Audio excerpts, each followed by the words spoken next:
This is the Weebill 3S, and this is the Weebill 3E. Let's compare the two and see which is a better option for you. Welcome back to another video. If you're new here, my name is Josh Haynes. I'm a freelance filmmaker and I bring out videos that help you grow as creators. Consider subscribing if you have not already. Today we're checking out two different gimbals, like I mentioned, the Weebill 3S and the Weebill 3E. It is going to get very confusing on the names, so we're going to call one the Weebill 3S and we're going to call the other the Cinepeer 3E. By the end of the video, you are gonna be very well informed on which one of these you should pick up and which one better suits your needs. Disclaimer, before we get too far in this video, this is not a paid video by Zhiyun. They did send me both of these gimbals to review. However, I'm not getting paid underneath the table whatsoever. This video does have a sponsor, and that is Artlist, but we'll get to them here in a little bit. Now, I already did a review of the Weebill 3S. If you're going to watch that, link in the description below, as well as somewhere up here.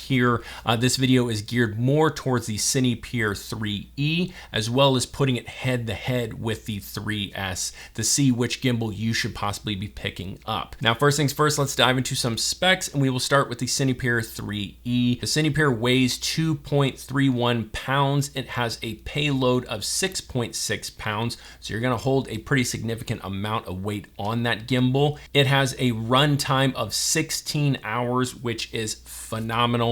It has a charge time of 2 hours, and the price is coming in at $249. Now let's pivot to the Weebill 3S specs. It is just the tiniest bit heavier. The weight is coming in at 2.32 pounds. It also has a payload of 6.6 pounds. It does have the run time, which is 11.5 hours. So that there is a massive drop from one to the other. And then the charge time is also 2 hours, and the price of the Weebill 3S is coming in at $319. So you're looking about a $70 difference. Spoiler for further ahead, they're both great gimbals and they do have some things that are very much alike. Like they both have really good quick release plates that work for just getting your camera off quickly, as well as doing vertical portrait mode, which I absolutely love. Both gimbals have a little screen on the back, as well as a plethora of buttons and dials, and have the exact same film modes. Now the Weebill 3S does have some features that the Cinepeer 3E does not have.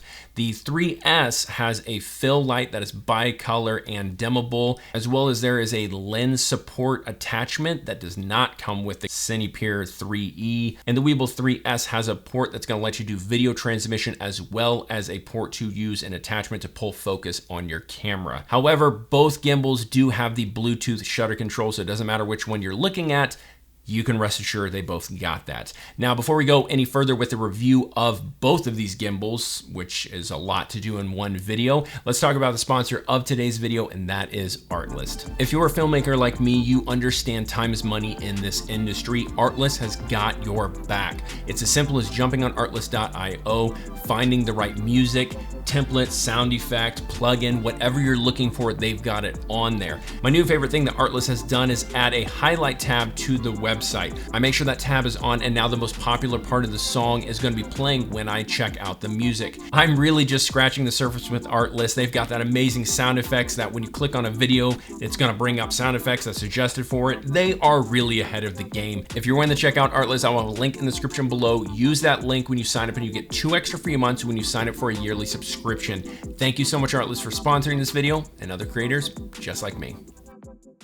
Now let's talk about the real world experience of testing these out and putting them kind of head to head. Both, in my opinion, did good. I was running an FX3 on top of it with a 16-35 and then an ND filter. So it's a little bit of weight is on there. There were two things I noticed, however, with the Cinepeer 3E. It was having a hard time balancing it at times, or taking the load of the camera, no matter if I was at 35 millimeters on that lens or 16. You can see from the test shots that it was really having a hard time being able to kind of pull that camera down, which is adding a lot of weight to the motors. Now I will give it to the gimbal that maybe I needed to rerun the auto, calibration, or I needed to rebalance. I'm not going to say that it was not 100%, didn't have any user error in there. I'm not going to put it all on the gimbal, but I will say majority of the gimbals I've picked up in the past, the motors have gotten pretty good, that if you're generally in the same ballpark, they're going to do okay. The Weebill 3S, I did not have a problem with that. It was able to take that shot over and over and over again and have no problem. They're supposed to be both taking the same payload. Again, maybe I balanced it better on that one. I don't know.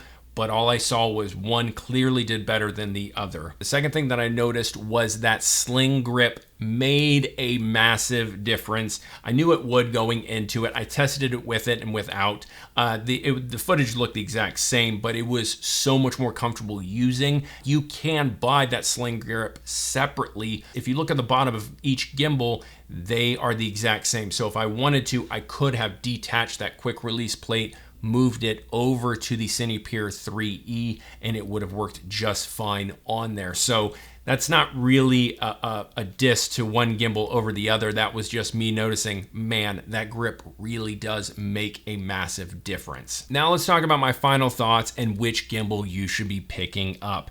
In my opinion, if you're running a small to medium camera and you are not looking to break the bank, you're looking for that first gimbal to up your freelance work, whatever it is, I would consider checking out the Cinepeer 3E.